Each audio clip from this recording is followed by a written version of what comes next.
السلام علیکم۔ قصہ کہانی ہارر میں خوش آمدید۔ پیش خدمت ہے آخری تصویر، تحریر مقبول جہانگیر کی۔ حصہ دوم۔ وہ اپنے تصویر خانے سے باہر نکلا۔ اس نے دروازہ بند کر کے لوہے کا بھاری قفل اس میں ڈالا اور کنجی بڑی احتیاط سے اپنے لمبے چوغے کی اندرونی جیب میں رکھی۔ پھر حویلی کے وسیع و عریض صحن کا بغور معائنہ کیا۔ دونوں طرف برآمدوں میں مشعلیں روشن تھیں، جن کی روشنی پورے صحن میں پھیلی ہوئی تھی۔ نادر زماں نے دونوں برآمدوں کی سنگین دیواروں کو ہاتھوں سے خوب ٹھوک بجا کر دیکھا۔ اس کا خیال تھا شاید انہی دیواروں میں کہیں خفیہ راستہ موجود ہوگا، مگر بے سود۔ کہیں سے بھی دیوار نے کھوکھلے پن کا ثبوت نہ دیا۔ آخر میں وہ 30 ہاتھ اونچے اور 10 ہاتھ چوڑے صدر دروازے کی طرف گیا، جو لکڑی کے موٹے موٹے شہتیروں سے بنا تھا اور جس کے اوپر نیچے اور درمیان میں لوہے کی بھاری چادریں میخیں ٹھونک کر لگائی گئی تھیں۔ یہ دروازہ کوئی 150 برس سے اسی طرح کھڑا تھا۔ بہت کم مواقع ایسے ہوتے جب اسے پورا کھولا جاتا، وہ بھی اس وقت کہ کوئی امیر یا وزیر اپنے ہاتھی پر سوار ہو کر حویلی کے اندر آتا، ورنہ آمد و رفت کے لیے بغلی چھوٹے دروازے ہی استعمال کیے جاتے، یا وہ چھوٹا سا کھڑکی نما دروازہ جو بڑے دروازے میں بنایا گیا تھا اور جس میں سے ایک اونچے قد کا آدمی گردن جھکائے بغیر اندر داخل نہ ہو سکتا تھا۔ سبھی دروازے اندر سے مقفل اور ان کی کنجیاں بوڑھے چوکیدار افضل بیگ کے پاس تھیں۔ اتنے میں افضل بیگ حویلی کے زنانہ حصے سے نکل کر مردانہ حصے میں آیا۔ اس نے نادر زماں کو صدر دروازے کے قریب کھڑے دیکھا تو سخت حیران ہوا۔ قریب آ کر کہنے لگا، کیا بات ہے برخوردار، کچھ پریشان سے نظر آتے ہو، خیر تو ہے؟ کچھ نہیں بابا، اس نے گھبرا کر جواب دیا۔ میں دیکھ رہا ہوں اس حویلی میں ان دروازوں کے علاوہ آنے جانے کا کوئی اور راستہ بھی ہے یا نہیں؟ افضل بیگ نے گھور کر نوجوان مصور کو دیکھا۔ اس کی بوڑھی وفادار آنکھوں میں شک و شبے کے سائے لرزنے لگے۔ کوئی اور راستہ؟ بوڑھے نے بلند آواز سے کہا۔ کیا کہتے ہو نادر زماں؟ آخر تمہیں اس وقت یہ سوجھی کیا ہے؟ اوہ کچھ نہیں، بس یوں ہی۔ نادر نے بات ٹالنا چاہی۔ اس نے سوچا جلال آباد کے پراسرار صوبے دار کی آمد کا قصہ آقائے تبریزی کے سوا ابھی کسی اور سے کہنا مناسب نہ ہوگا۔ یہ بتاؤ بابا جان کہ آقا حویلی میں تشریف رکھتے ہیں یا نہیں؟ وہ آج ذرا دیر سے آئیں گے، بوڑھے نے جواب دیا۔ کسی امیر کے ہاں ان کی دعوت ہے، کہہ گئے تھے کہ دسترخوان پر ان کا انتظار نہ کیا جائے۔ فیروزہ کی طبیعت بھی کچھ خراب ہے، اس نے کہہ دیا ہے کہ وہ کھانا نہ کھائے گی۔ آپ کھانا اندر کھائیں گے یا باہر؟ فیروزہ کی طبیعت خراب ہے؟ نادر زماں ایک دم بے چین ہو گیا۔ کب سے؟ ابھی کوئی نصف ساعت گزری ہوگی، بوڑھے نے کہا۔ وہ بیٹھی ایک کتاب دیکھ رہی تھی، یکایک اس پر کپ کپی طاری ہو گئی۔ کہنے لگی، بابا مجھے جلدی سے کمبل اڑھا دو۔ میں نے اس پر کمبل اوڑھ دیا، کپ کپی پھر بھی نہ گئی۔ تب میں نے ایک اور کمبل اس پر ڈال دیا اور انگیٹھیاں بھی سلگا دیں۔ اس کا رنگ پیلا پڑ گیا تھا اور وہ بار بار کہہ رہی تھی، بابا مجھے کیا ہو گیا ہے، میرا دل کیوں بیٹھا جا رہا ہے؟ میں وہاں سے آ کر تمہیں بتانا چاہتا تھا، لیکن فیروزہ نے مجھے پاس سے ہلنے بھی نہ دیا۔ پھر وہ آپ بڑبڑانے لگی، بابا خدا کے لیے یہاں سے نہ جاؤ، اگر تم چلے گئے تو وہ یہاں آ جائے گا۔ اس وقت وہ مکان میں موجود ہے، مجھے اس سے ڈر لگتا ہے، وہ بہت خوفناک ہے۔ بابا یہاں سے نہ جانا، مجھے تنہا مت چھوڑنا۔ فیروزہ کی یہ حالت دیکھ کر میں بے حد خوف زدہ ہوا۔ اس کے اندر سے کوئی اور ہی آواز آ رہی تھی۔ دفتن وہ پرسکون ہو گئی، کب کبھی جاتی رہی۔ اس نے کمبل اتار کر پرے پھینک دیے اور ناراض ہو کر بولی، یہ دہکتی انگیٹھیاں یہاں کس لیے لائی گئی ہیں؟ انہیں فوراً ہٹا دو۔ میں نے حکم کی تعمیل کی، اب وہ بستر میں لیٹی بے خبر سو رہی ہے۔ نادر زماں دم بخود یہ کہانی سنتا رہا۔ بوڑھے افضل بیگ کے ہر جملے پر اسے اپنے دل کی دھڑکن بند ہوتی ہوئی محسوس ہوئی۔ کوئی اس کے قلب کی اتھا گہرائیوں سے پکار رہا تھا، فیروزہ، فیروزہ، فیروزہ۔ افضل بیگ کے ساتھ وہ پہلی بار فیروزہ کی خوابگاہ میں داخل ہوا تو اس کا تمام بدن مارے ہیبت کے پسینے میں تر تھا۔ ایک خوبصورت بستر پر فیروزہ سو رہی تھی۔ اس کے معصوم چہرے پر سکون تھا۔ نادر زماں مطمئن ہو کر دبے پاؤں اپنے کمرے میں لوٹ گیا۔ صوبیدار جلال آباد۔ آقائے تبریزی نے نادر زماں کے تصویر خانے میں ٹہلتے ہوئے کوئی 10ویں بار یہ جملہ دہرایا، صوبیدار جلال آباد۔ لیکن میں ایسے کسی صوبیدار کو نہیں جانتا۔ کیا حلیہ بتایا تم نے نادر؟ ہاں، مجھے یاد نہیں پڑتا میں کبھی ایسے شخص سے ملا ہوں۔ بالکل یاد نہیں آتا۔ اس نے بتایا نہیں آخر وہ کس مقصد کے لیے مجھ سے ملنا چاہتا ہے۔ خیر، میں یہاں اس کا انتظار کر لیتا ہوں۔ کل جب وہ آیا تو کیا وقت ہوا تھا؟ مغرب کے فوراً بعد 7 بجے۔ اچھا، چلو ابھی سب بھید کھلا جاتا ہے، اسے آنے تو دو۔ لیکن میں دیکھتا ہوں کہ 7 تو بجنے ہی والے ہیں اور صوبیدار کا کہیں پتہ نہیں۔ جناب، انہوں نے سخت تاکید سے فرمایا تھا کہ وہ کل اسی وقت تشریف لائیں گے۔ انہیں کسی اہم معاملے پر آپ سے بات کرنی ہے۔ نوجوان مصور نے ادب سے عرض کیا، میرا خیال ہے وہ آیا ہی چاہتے ہوں گے۔ ممکن ہے وہ اپنی یا اپنے کسی عزیز کی تصویر بنوانا چاہتے ہوں۔ تبریزی نے کہا، یہی بات ہوگی۔ اس سے زیادہ اہم بات اور مجھ سے وہ کیا کریں گے؟ میں وزیر نہ امیر نہ بڑا عہدیدار، ایک معمولی مصور ہوں۔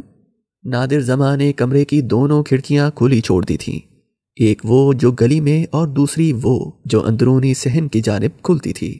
وہ باری باری دونوں کھڑکیوں سے جھانکتا رہا تاکہ صوبیدار جلال آباد کو آتے ہوئے دیکھے اور فوراً اپنے استاد کو خبر کر دے، لیکن ہر بار اس کی نگاہیں ناکام پلٹ آتیں۔ آخر شہر کے گھنٹے نے شام کے 7 بجنے کا اعلان کیا۔ جو ہی گھنٹے کی آواز تھر تھراتی ہوئی فضا میں گم ہوئی، نادر زماں نے اپنے اعصاب میں ایک حیران کن تناؤ محسوس کیا۔ دل کی دھڑکن آپ ہی آپ تیز ہونے لگی۔ اپنی یہ کیفیت وہ آقائے تبریزی کی نگاہوں سے بچانے کے لیے گلی کی جانب کھلنے والی کھڑکی کے قریب جا کھڑا ہوا۔ وہ جانتا تھا کہ جو کوئی بھی حویلی میں داخل ہونا چاہے، خواہ صدر دروازے سے، خواہ دائیں بائیں چھوٹے بغلی دروازوں سے، اسے بہرحال گلی ہی میں سے آنا ہوگا۔ ہر راہگیر کے قدموں کی چاپ سن کر وہ چونک اٹھتا اور خوب غور سے دیکھتا، لیکن صوبیدار جلال آباد کا کہیں پتہ نہ تھا۔ بھئی وہ شخص ابھی تک نہیں آیا؟ تبریزی نے بے چینی سے کہا۔ کیا تم نے نہیں کہا کہ 7 بج چکے ہیں؟ یہ کہہ کر وہ دوبارہ کمرے میں ٹہلنے لگا۔ پھر اس نے باری باری ان تصویروں پر نظر دوڑائی جو نادر زماں نے تیار کر کے ایک طرف سجا دی تھیں۔ جلال آباد کا صوبیدار، خدا جانے کون شخص ہے۔ وہ پھر بولا، حیرت ہے میں خود آج تک جلال آباد نہیں گیا۔ اس نے اپنا نام بھی نہیں بتایا تھا؟ جی نہیں، صرف اتنا ہی کہا کہ وہ جلال آباد کے صوبیدار ہیں۔ اس سے پیشتر کہ میں ان سے کچھ دریافت کرنے کی جرت کرتا، وہ ایک دم تشریف لے گئے۔ تاہم وہ اپنی چال ڈھال، لباس اور گفتگو سے واقعی معزز، باوقار اور اچھی حیثیت کے نظر آتے تھے۔ ان کی پگڑی میں جو ہیرا لگا تھا، میں نے آج تک اتنا بڑا اور قیمتی ہیرا نہیں دیکھا۔ میرا خیال ہے جناب اس ہیرے۔ یکایک تصویر خانے کا دروازہ آواز پیدا کیے بغیر کھلا اور جلال آباد کا صوبیدار اندر داخل ہوا۔ اس کا لباس وہی تھا جو اس نے گزشتہ شام پہن رکھا تھا۔ نادر زماں نے اسے گلی میں سے آتے نہ دیکھا تھا، لیکن یہ موقع اس امر پر غور کرنے کا نہ تھا کہ وہ پھر کدھر سے آیا۔ اس نے جلدی سے اس کا تعارف کرواتے ہوئے کہا، جناب، معزز ملاقاتی تشریف لے آئے ہیں۔ پھر وہ آنے والے سے مخاطب ہوا، یہ ہیں محترم آقائے تبریزی جن سے ملاقات کے آپ متمنی تھے۔ دونوں نے ایک دوسرے کی طرف دیکھا۔ آقائے تبریزی اپنی جگہ بت بنے کھڑے تھے۔ انہوں نے مصافحے کے لیے ہاتھ آگے بڑھانے کی جرت بھی نہ کی۔ صوبیدار نے دہکتی نگاہیں تبریزی کے چہرے پر جما دیں۔ نادر زماں نے دیکھا کہ ان آنکھوں سے چنگاریاں سی پھوٹ رہی تھیں۔ چند لمحے کمرے میں بھیانک خاموشی چھائی رہی، ایسی خاموشی جس میں استاد شاگرد دونوں ایک دوسرے کے دل کی دھڑکن بخوبی سن رہے تھے۔ تبریزی، مجھے تم سے ایک ضروری بات کرنا ہے۔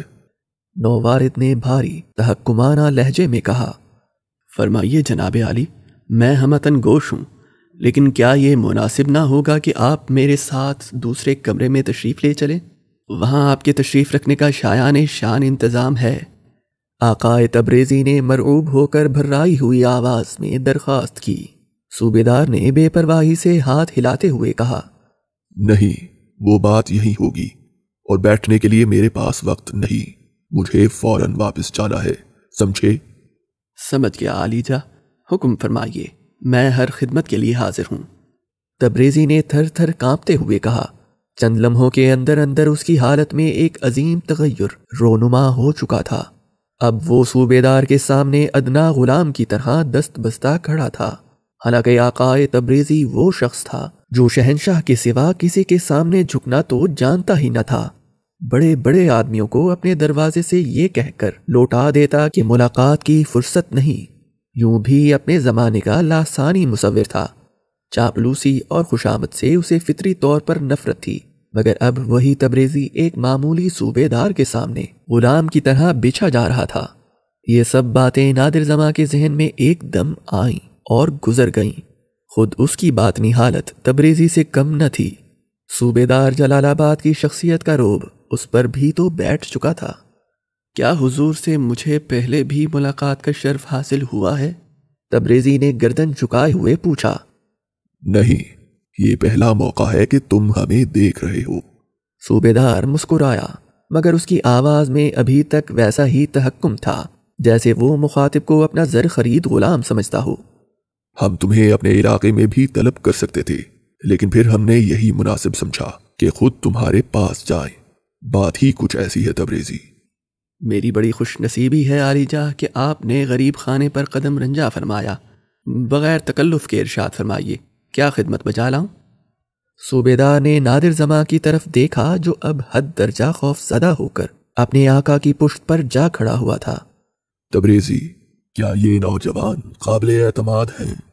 بے شک سرکار، یہ میرا نہایت ہونہار شاگرد نادر زماں ہے اور ہر طرح بھروسے کے قابل ہے۔ بہت خوب، صوبیدار نے کہا اور اپنے لبادے میں ہاتھ ڈال کر ہاتھی دانت کا بے حد نازک اور بیش قیمت ڈبہ برآمد کیا۔ اس میں کچھ جواہر اور زیور ہے۔ اس نے بھاری آواز میں کہا۔ اس نوجوان کو حکم دو کہ ابھی یہ ڈبہ لے کر کسی اچھے جوہری کے پاس جائے اور ان تمام زر و جواہر کی مالیت کا اندازہ کروا کر واپس لائے۔ جتنی قیمت بھی ان کی لگے وہ ایک کاغذ پر لکھی ہونی چاہیے۔ یہ کہہ کر اس نے تبریزی کی طرف ڈبہ بڑھا دیا۔ اس نے بڑے ادب سے دونوں ہاتھوں میں اسے تھام لیا۔ اب وہ صوبیدار جلال آباد سے بے حد مرعوب ہو گیا تھا۔ ایسا معلوم ہوتا تھا کہ پورا ڈبہ جواہر اور سونے کے زیوروں سے بھرا ہے۔ تبریزی نے ڈبہ کھولے بغیر نادر زماں کی طرف بڑھا دیا اور صوبیدار کے الفاظ دہرا دیے۔ نوجوان نے اپنے چوغے کے اندر ڈبہ چھپا لیا اور گردن کو خم دے کر دروازے سے باہر نکلا۔ اس کے ہاتھ پیر بری طرح لرز رہے تھے۔ اس کیفیت پر قابو پانے کی ہر کوشش ناکام ہو رہی تھی۔ ایسا لگتا تھا جیسے کوئی بدروح اس کے تعاقب میں ہے۔ حویلی سے باہر نکل کر اس کے حواس کچھ قابو میں آئے اور ذہن کام کرنے کے قابل ہوا۔ وہ حیران تھا کہ صوبیدار جلال آباد کیا اسی اہم بات کے لیے تبریزی کے پاس آیا ہے؟ آخر اپنے اس زر و جواہر کی قیمت وہ خود بھی کسی جوہری سے لگوا سکتا تھا، پھر اس نے آقا تبریزی کو اس کام کے لیے کیوں منتخب کیا؟ نادر زماں جتنا اس سوال پر سوچتا اتنا ہی پریشان ہونے لگتا۔ یہ ایسا معاملہ تھا جو اس کے لیے ناقابل فہم ثابت ہو رہا تھا۔ 2-3 بازاروں سے نکل کر وہ ایک چھوٹی سی تنگ گلی میں داخل ہوا جہاں فانوسوں اور مشعلوں کی روشنی میں گویا دن نکلا ہوا تھا۔ یہ شہر کا صرافہ بازار تھا اور نامی گرامی جوہریوں کی دکانیں یہی تھیں۔ ان میں سے کئی جوہری اسے اچھی طرح جانتے پہچانتے تھے کیونکہ وہ ان کی تصویریں بنا چکا تھا۔ اپنے شناسا ایک جوہری کی دکان پر پہنچ کر اس نے ہاتھی دانت کا ڈبہ چوغے کے اندر سے نکال کر اس کے سامنے دھر دیا۔ جوہری نے اشتیاق بھری نظروں سے اس کا جائزہ لیا اور کہنے لگا، آؤ میاں مصور، کیسے آنا ہوا؟ اس ڈبے میں کیا لائے ہو؟ مجھے کچھ خبر نہیں اس میں کیا ہے، نوجوان نے پھولا سانس درست کرتے ہوئے کہا۔ آقا تبریزی کے پاس ایک معزز مہمان تشریف لائے ہیں۔ یہ ڈبہ ان کا ہے اور فرماتے ہیں اس میں جو کچھ ہے اس کی مالیت ایک کاغذ پر لکھوا کر لے آؤ۔ جوہری نے احتیاط سے ڈبے کا ڈھکن کھولا اور حیرت سے اس کی آنکھیں پھیل گئیں۔ ڈبہ اوپر تک لال و یاقوت، الماس اور سونے کے بھاری زیوروں سے بھرا تھا۔ تیز روشنی ان جواہر پر پڑی تو آنکھیں چندھیانے لگیں۔ خدا کی پناہ، اس کی قیمت کا میں کیا اندازہ کروں؟ جوہری چلا اٹھا۔ میرا خیال ہے اعلیٰ حضرت شہنشاہ کے جواہر خانے میں بھی ایسے نادر اور نایاب پتھر نہ ہوں گے۔ بہرحال ان کی قیمت کا سرسری اندازہ کئی لاکھ روپے کے لگ بھگ ہوگا۔ یہ ڈبہ خود خاصی قیمت کا ہے اور میں دیکھتا ہوں بے حد پرانا بھی، تاہم اسے بڑی حفاظت سے اب تک رکھا گیا ہے۔